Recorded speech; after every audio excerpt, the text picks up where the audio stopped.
Friends First continues right now. Bye-bye. It is Tuesday, April 9th, and this is a Fox News alert. The Taliban taking credit for a roadside attack that killed 4 Americans in Afghanistan. Yeah, this in the midst of peace talks with the Taliban that are aimed at ending America's longest war. Hours from now, Democrats plan to turn a budget hearing into an all-out Mueller mayhem, grilling AG Barr for the first time since the Russia probe ended. And will the special counsel himself be next? And it may look picture perfect, but don't try to make a memory here. The beach where tourists who take pictures could face the death penalty. Fox and Friends First continues right now.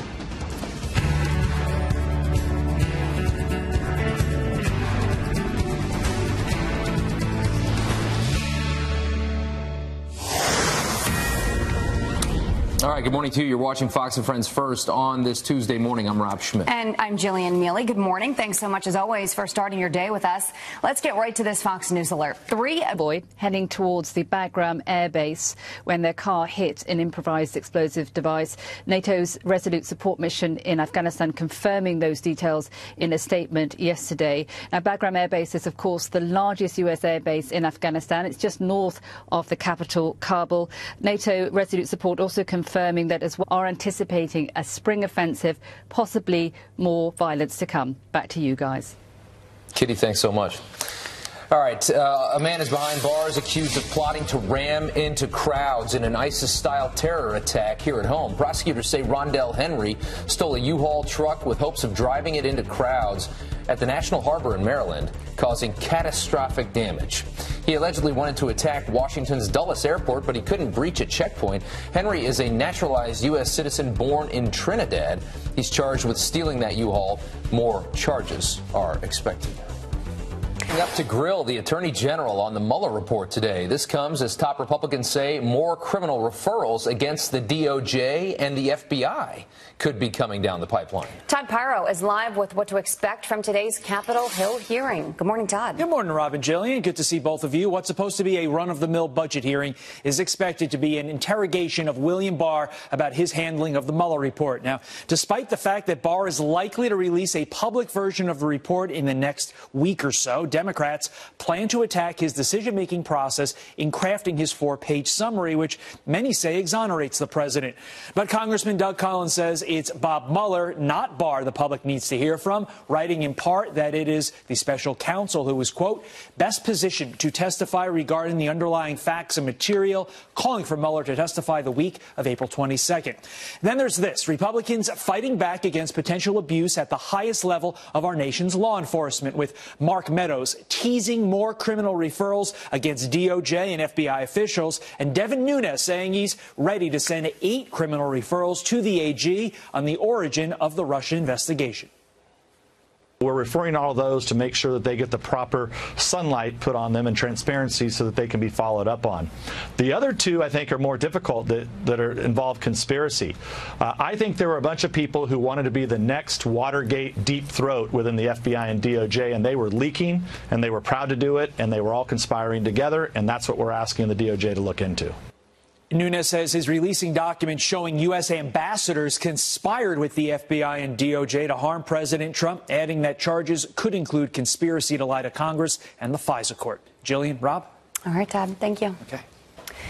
President Trump hosting the Egyptian president at the White House today. Reuters reporting the leaders are expected to discuss tensions in the Middle East and economic reform. Human rights groups have urged the president to grill his Egyptian counterpart about reports of systematic torture of political prisoners and persecution of religious. Time to appeal. And Congressman Eric Swalwell throwing his hat in the ring for 2020. Another one. Fox News getting a shout out as he joined the growing list of presidential hopefuls overnight. And I see a country in quicksand. I'm ready to solve these problems. I'm running for president of the United States. You've got Republican parents. They watch Fox News. Yep. They're good people. Mom and dads can watch Fox News. The California representative is the 18th contender to enter the crowded, very crowded Democratic field. Talk about a major slump, huh? Baltimore Orioles first baseman Chris Davis sets a new mark for Major League Baseball futility. He's now 0. Now, Democrats will have their first crack at Attorney General Bill Barr, hoping to preserve their collusion narrative. Will they get the answers that they're looking for? Our next guest is a former U.S. attorney who thinks they're about to meet their match. Blatant disrespect for law enforcement caught on camera. The search for this woman, well, as you can see right there, tore down a thin blue line flag. We're coming right back. There was, in plain sight, open collusion with the Russians. The president acts on Russia's behalf. I don't need to see the Mueller report for that. All right, Democrats getting their first crack at Attorney General Bill Barr, planning to turn a budget hearing into a grilling on the Mueller report. Will they get the answers and the outcome they've been hoping for? Joining us with what we can expect is former U.S. Attorney Kendall Coffey. Thank you so much for your time this morning, sir. We appreciate it. I mean, look, Bill Barr said that he was going to release this in the next few weeks. I just can't imagine they're going to get many answers today. What do you think?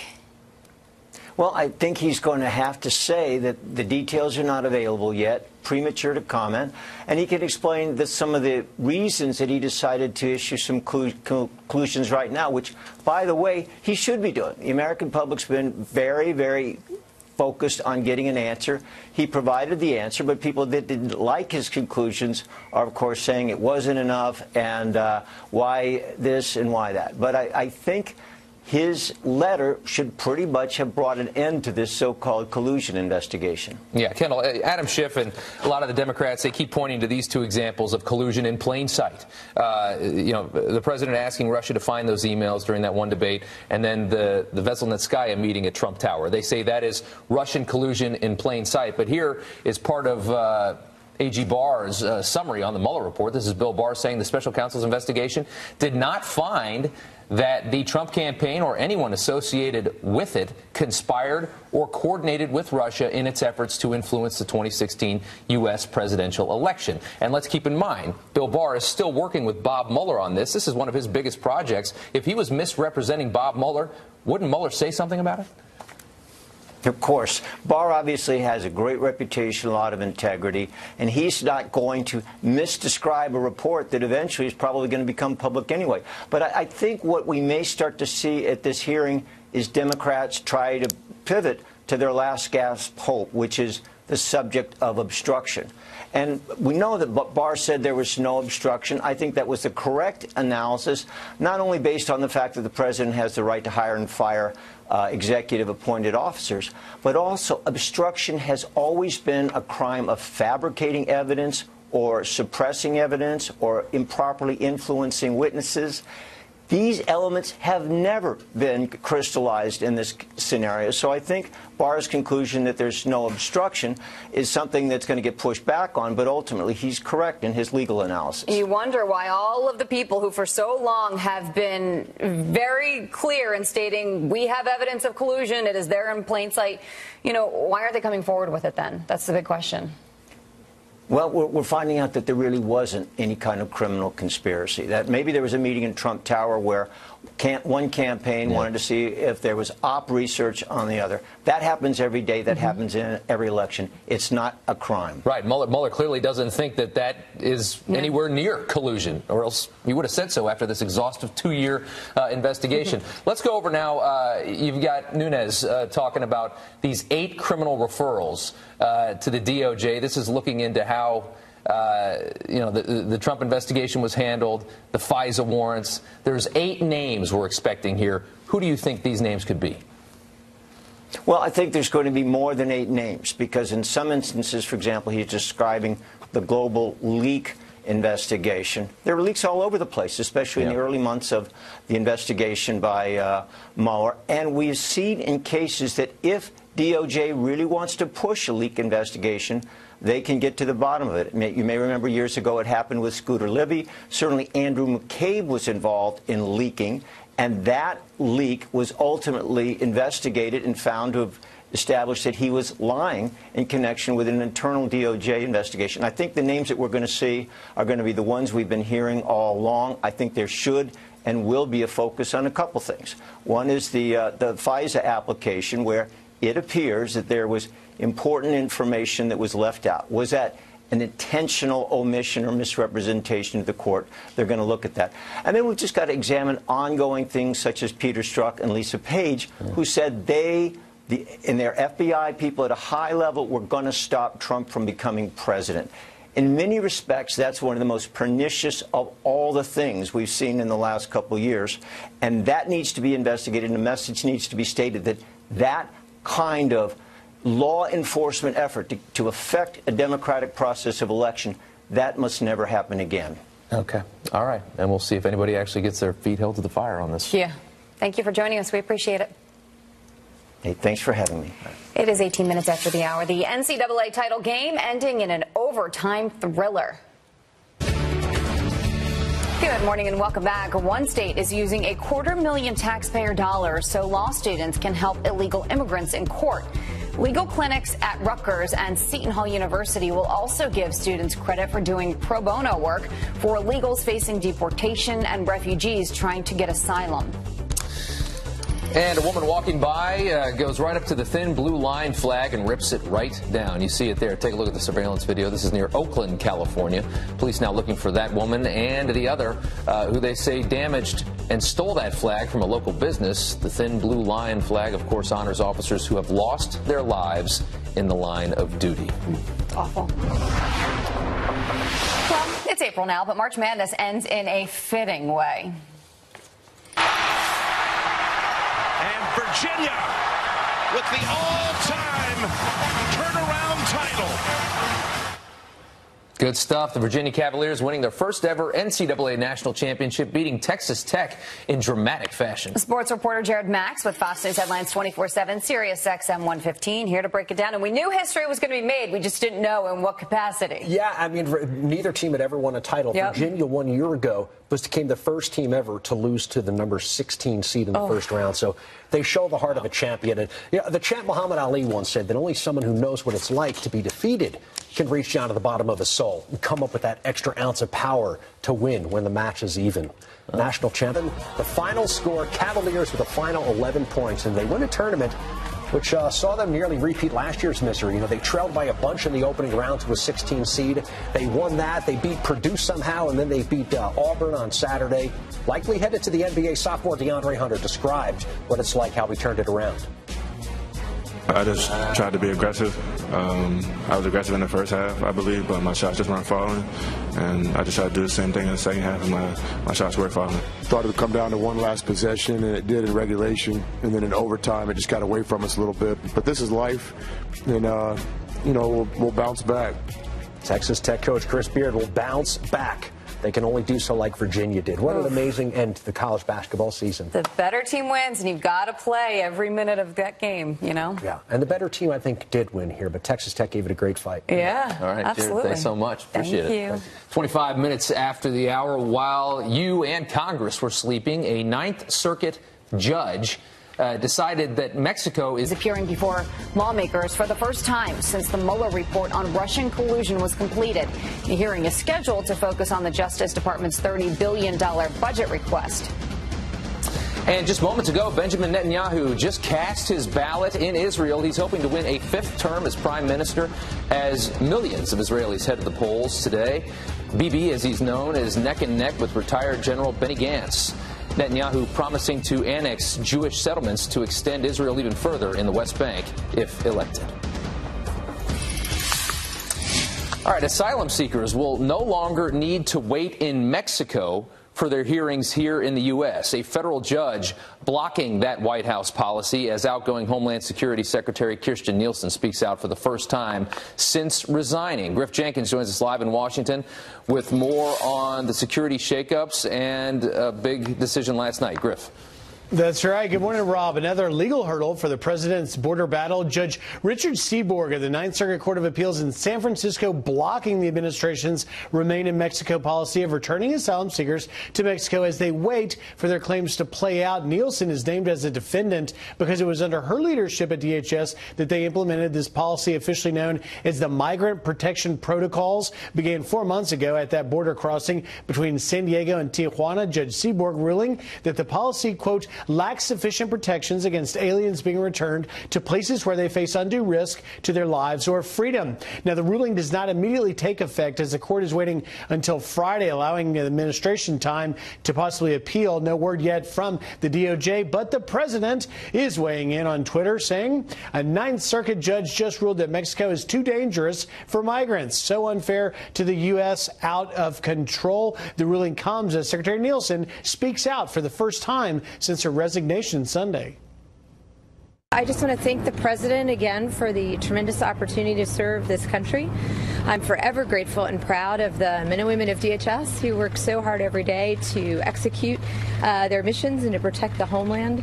I really look forward to continuing to support them from the outside.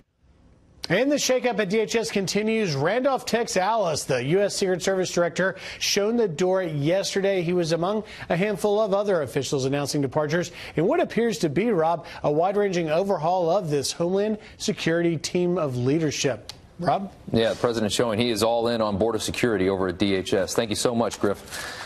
Additional detention bed capacity for additional human resources and additional technology. And while I've heard over the last couple of weeks that now Acting Secretary McAleenan and the Chief of the Border Patrol have been very vocal because they've been measured in their description of the situation on the border, they're now coming out and saying, look, we can't take this anymore. Our resources are stretched.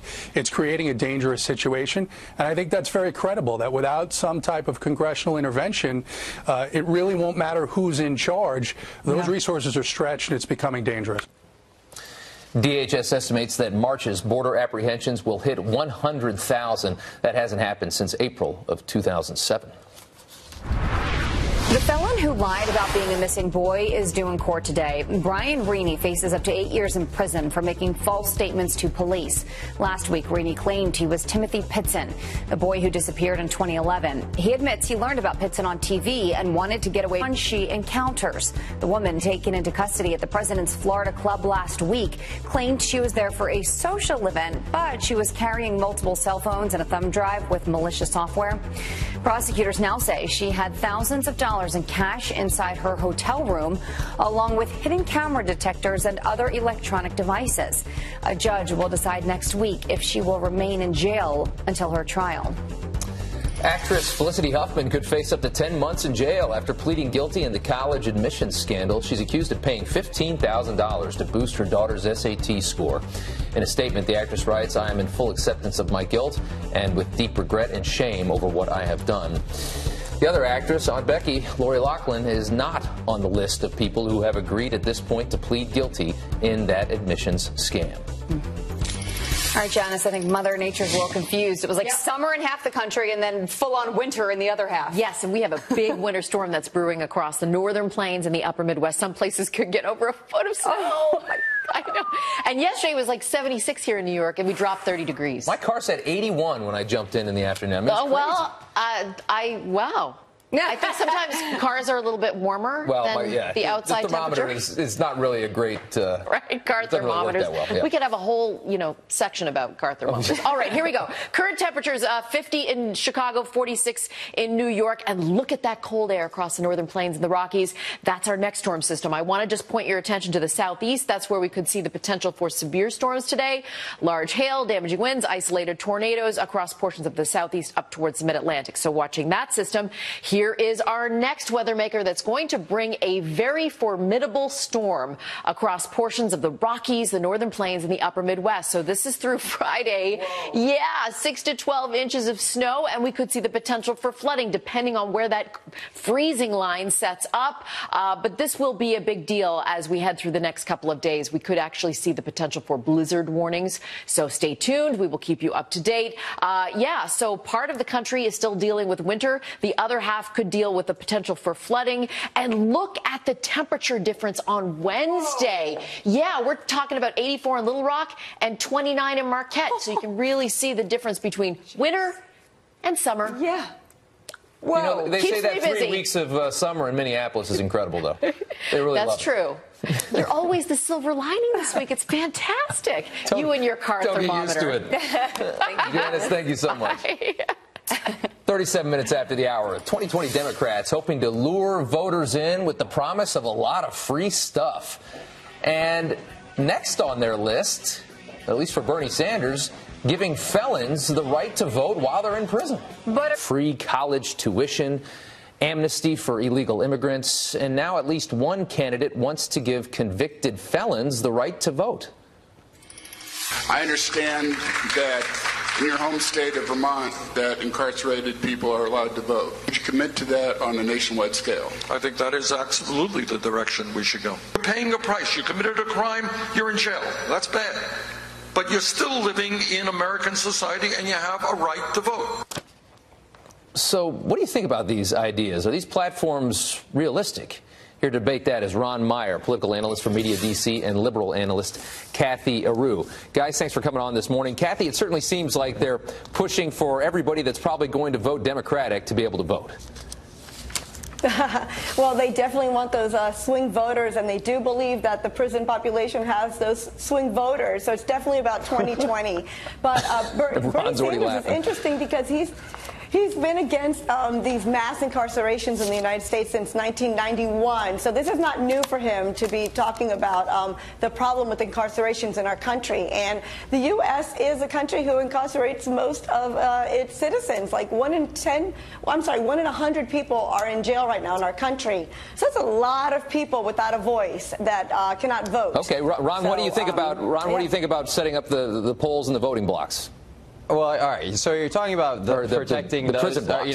Well, you're talking about fighting for those who have been formerly in prison. President Trump, actually reversed a lot of the Bill Clinton laws from 1994 and the Joe Biden laws from 1994 that actually hurt those who are incarcerated by signing the First Steps Act. It was a bipartisan bill that actually empowered people who are formerly in prison to be able to get retrained and go out and get jobs and have a second chance at life. So, I mean, if you look at the president and Congress, they've been already fighting for this. And instead of actually trying to champion that bill, what Bernie Sanders is trying to do, it's simply political. This is all about politics. It's all about votes. I think people are tired of having people who are running for office just focusing on how they can win themselves more votes instead of on how to improve people's lives.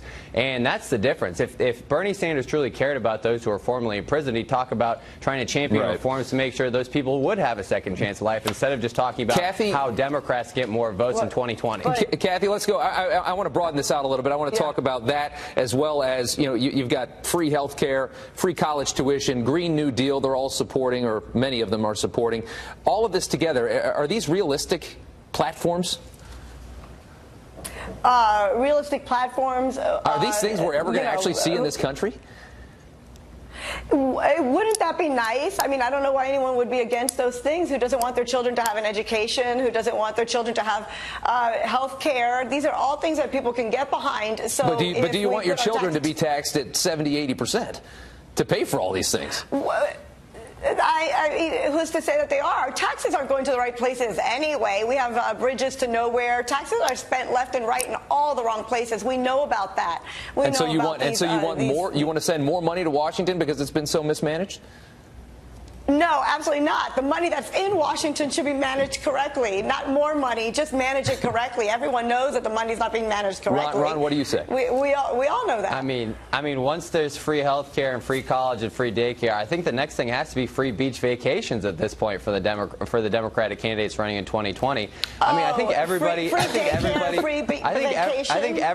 think everybody in the real world understands that there's a price tag. But Ron, let me fight back because I do want to make one quick point. The Republicans don't have a lot of leg to stand on this because we're running $1 trillion deficit every year right now. Republicans have lost their way on being the party of small government and limited spending. There's no doubt that when Republicans had control of Congress and the president, that they didn't do anything on budget reform. They didn't do anything on long-term spending reform. They didn't try to empower federal workers to cut spending by giving them bonuses if they found waste, fraud, and abuse. They didn't do any of those things.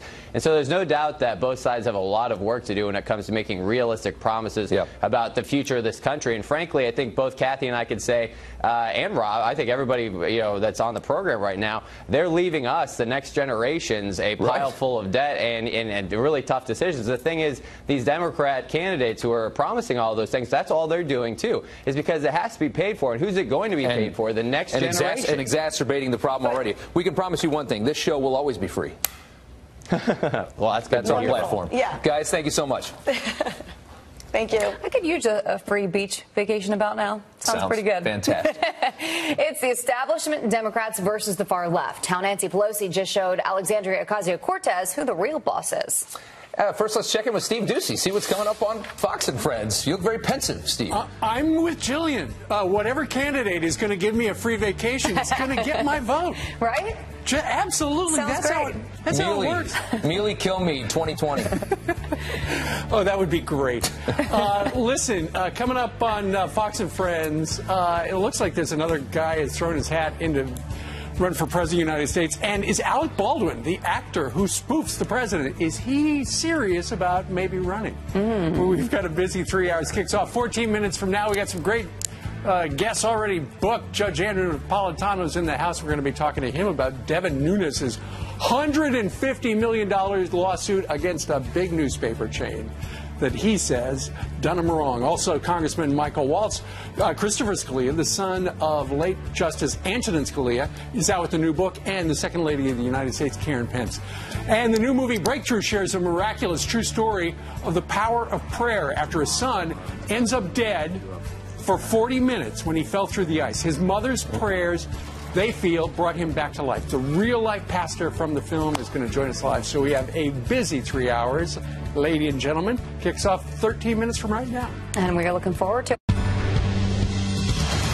Nancy Pelosi taking on Alexandria Ocasio-Cortez, the House Speaker, appearing to scold the freshman Democrat, suggesting she rethink her priorities. It was a veiled criticism, though. Yes. Carly Shimkus with Fox News Headlines 24/7, Sirius XM 115 here with the online reaction to a viral snub. Hey, Carly. Hey, good morning, guys. So without mentioning her by name, House Speaker Nancy Pelosi appears to have downplayed Ocasio-Cortez's massive Twitter following, telling USA Today, quote, while there are people who have a large number of Twitter followers, what's important is that we have large enough numbers of votes on the floor of the House. Pelosi is tasked with bringing progressive and moderate Democrats together, a job Ocasio-Cortez hasn't necessarily made easy. Social media now talking about this one. Christine on Twitter says Pelosi is right. Some great ideas and a lot of media attention for these new young members, but they haven't been in government long enough to be wise.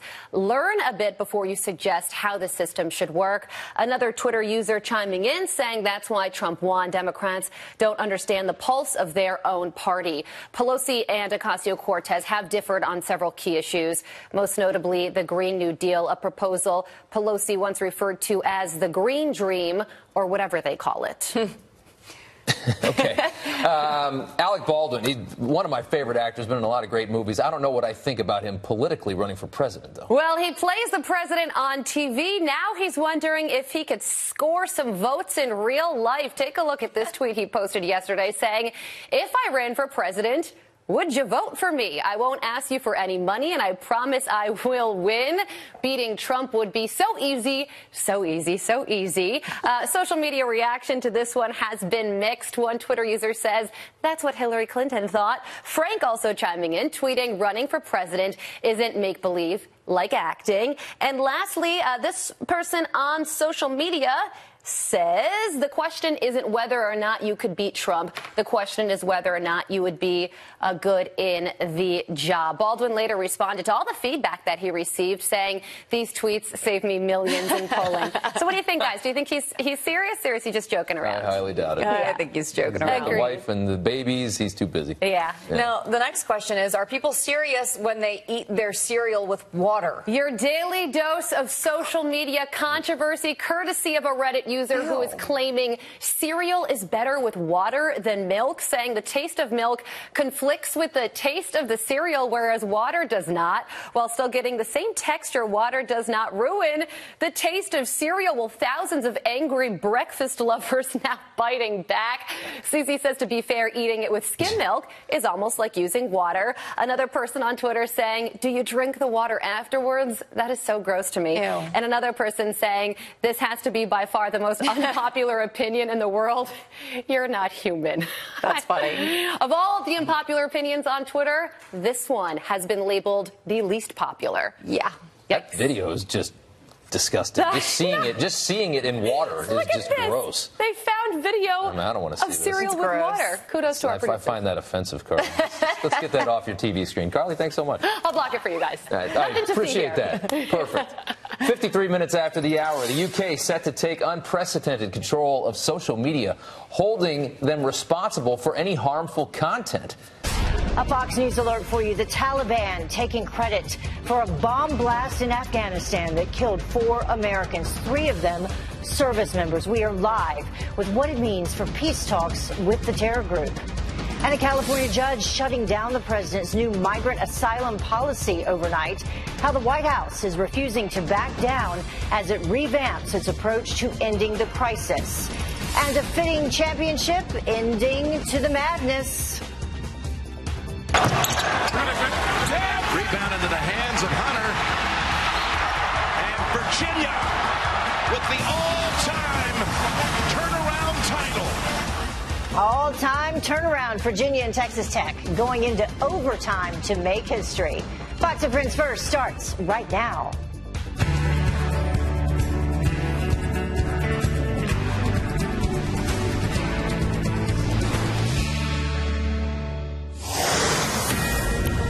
You are watching Fox and Friends First on this Tuesday morning. I'm Heather Childers. Let's get straight to that Fox. Including the U.S. troops in the country are anticipating another spring offensive coming soon with perhaps more violence. Back to you, Heather. And we don't want that to happen. We will see what this does with peace talks, which are ongoing. Kitty Logan live for us. Thank you, Kitty. In the meantime, the U.S. officially designated a club last week, claimed that she was there for a social event, but she was carrying multiple cell phones and a thumb drive with malicious software. Prosecutors now say that she had thousands of dollars in cash inside her hotel room, along with hidden camera detectors and some other electronic devices. Well, a judge will decide next week if she will remain in jail until her trial. Asylum seekers will no longer need to wait in Mexico for hearings in the U.S. A federal judge blocking the White House policy as outgoing Homeland Security Secretary Kirstjen Nielsen speaks out for the first time since resigning. Griff Jenkins joins us live in Washington with more on the security shakeup. Good morning, Griff. Lots going on in terms of Homeland Security. A lot going on. Good morning, Heather. Yeah, another legal hurdle for the president's border battle. Judge Richard Seaborg of the Ninth Circuit Court of Appeals in San Francisco blocking the administration's Remain in Mexico policy of returning asylum seekers to Mexico as they wait for their claims to play out. Nielsen is named as a defendant because it was under her leadership at DHS they implemented the policy officially known as the Migrant Protection Protocols, began 4 months ago at that border crossing between San Diego and Tijuana.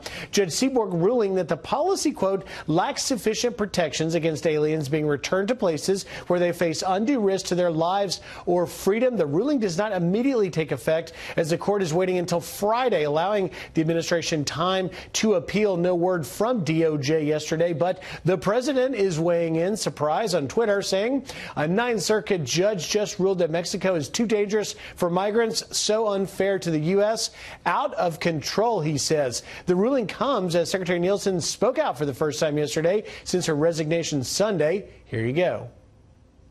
I just want to thank the president again for the tremendous opportunity to serve this country. I'm forever grateful and proud of the men and women of DHS who work so hard every day to execute their missions and to protect the homeland. I really look forward to continuing to support them from the outside.